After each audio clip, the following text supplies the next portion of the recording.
Imagine this scenario: you are late for a meeting, or a party, or perhaps just walking into a crowded restaurant. You reach for the handle, your hand is sweating, you open the door, and for a split second, the room goes silent. You walk in, trying to be invisible. You keep your head down, you try to blend into the shadows. But then, disaster strikes. You trip slightly on the carpet, or you stutter when you say hello, or you spill a single drop of coffee on your shirt. Instantly, the world stops. Your stomach drops into your shoes. You feel a physical heat rising up the back of your neck.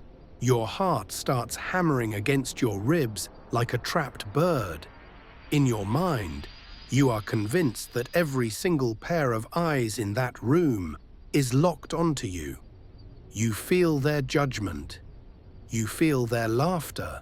You feel their thoughts dissecting your every move. It feels like a giant, blinding spotlight has just been turned on, pointing directly at your face. You are the main character in a tragedy that everyone is watching. But I have a secret for you. If you could pause time and look inside the minds of the people in that room, you would find something shocking. The room is silent. The spotlight is bright, but nobody is looking at you. They are too busy looking at themselves. This is the psychology of the spotlight effect. To understand why your brain lies to you, we have to go back to the year 2000. At Cornell University, a team of psychologists devised a cruel social experiment. The goal was simple: to measure the exact weight of social pressure. They recruited a group of ordinary university students, but there was a catch. Before entering the laboratory, each student was forced to put on a specific piece of clothing. It was a bright neon yellow t-shirt, featuring the face of an uncool musician. It was hideous. It was loud, and for a young student trying to fit in, it was deeply embarrassing. The researchers then gave them an instruction: walk into a crowded classroom, walk to the front, and sit down. As the students opened the door, the panic set in.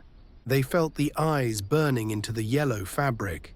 They felt the silence of the room. The humiliation was suffocating.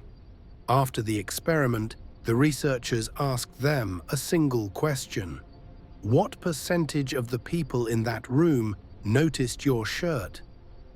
The students were confident. They predicted that at least 50% of the room had stared at them. But when the researchers interviewed the crowd, the results were shocking. The students predicted 50%. The reality, only 20%. Let that sink in. For every 10 people in the room, only 2 of them even looked up. The students had statistically hallucinated the judgment. They were suffering from a cognitive distortion. They projected their own insecurity onto the faces of strangers. So, why does our brain do this? Why are we programmed to hallucinate judgment where there is none? To find the answer, we have to leave the university and travel back 50,000 years, to the time of our ancestors.